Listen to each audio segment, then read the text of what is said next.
This is such an interesting question. So, what does that mean the stakes were high? I think it means it was truly life or death. It was, and in fact, it was life and death because the death happened. Mm-hmm. Before that, we could say it was life or death because, of course, with Finney, things had been very hard for him for a long time. So it had felt like the stakes had felt high. I had been in this really heightened state of, hypervigilance and Mm. finding resources for him and, just doing everything I could to help him stay here. And it didn't work, right?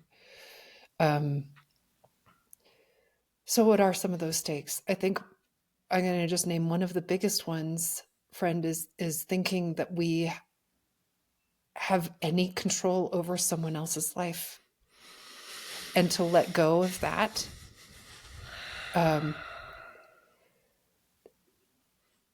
I would never want to believe that. I would never want to believe that I couldn't save someone. Now I know for a fact that I can't. Because if I could have saved him, I would have, right? If my love could have saved him, he would be here.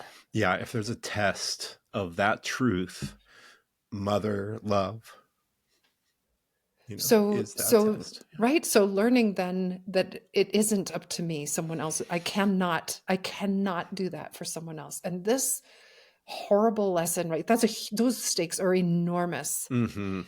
And then what do we know? Then we just know in the most profound way that right here again, my teacher Joy, not past the tip of the nose, right? What can we control? What are we able to have any influence over at all? Only here, not with Finn. And that I remember even just like the moment that I realized that, like, oh my God, if I, like, I'm going to tell you, Ned, and it's hard to explain this, but there was an insane freedom that came with that.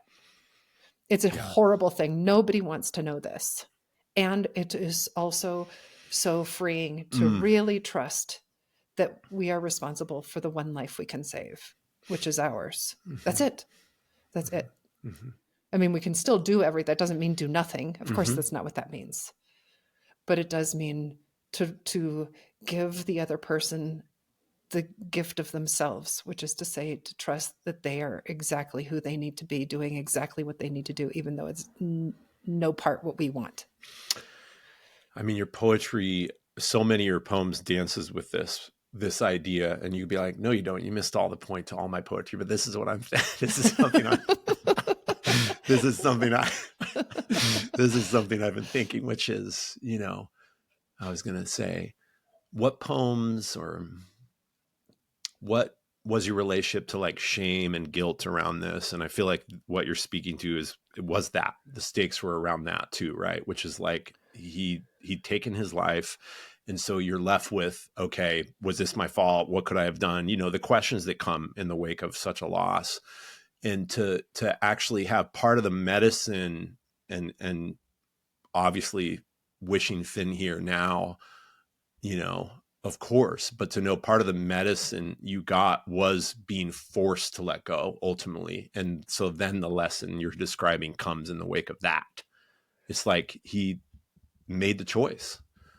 You were only left with, maybe even forced to confront like this lesson that you're describing, So I'd like to read you a poem about this.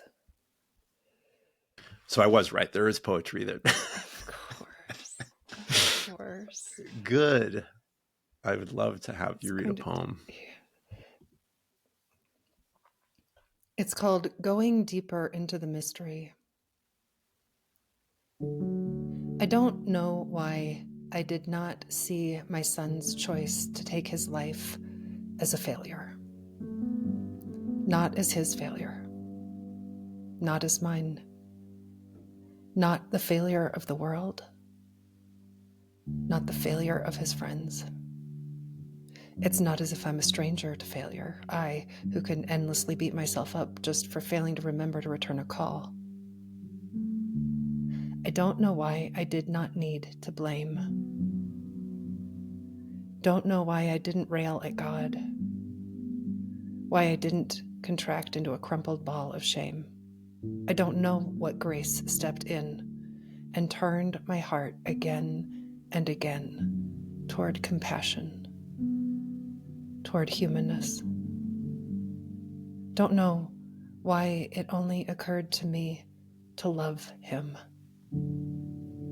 to be gentle with myself. I don't know why the world met my broken heart with such generosity, obliterating any walls of failure before I could even fashion the bricks. I don't know how it works, this mystery of acceptance, but it saved me, never trying to rewrite the story, asking nothing of me except that I let myself be led through every moment by what I cannot know.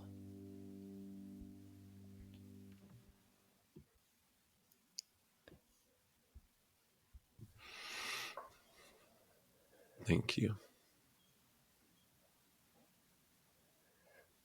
I don't know why I didn't have a lot of guilt and self-blame. But friend, nor did I blame anyone else. There were people I was angry at.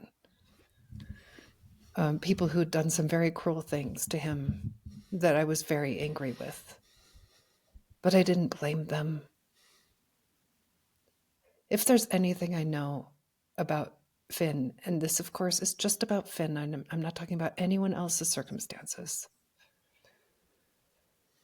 I know that it was never easy for him to be here. Even as a child, even as a baby, as an infant, it was not easy for him to be in a body here. Mm-hmm. And in a way, I think it's miraculous he stayed here as long as he did. He had started talking about taking his own life when he was in the 6th grade. So I know what I knew was that I had done whatever I could do. I had gotten to therapists and doctors and coaches and loving adults, and we'd had so many conversations about it. We talked about it very openly, Finn and I. So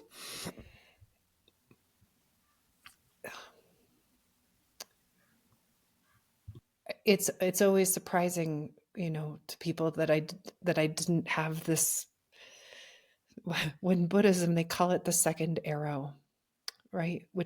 It was so painful already losing him, right? And every time something else would come in on top of that loss, which was in itself so painful, when something would come in like,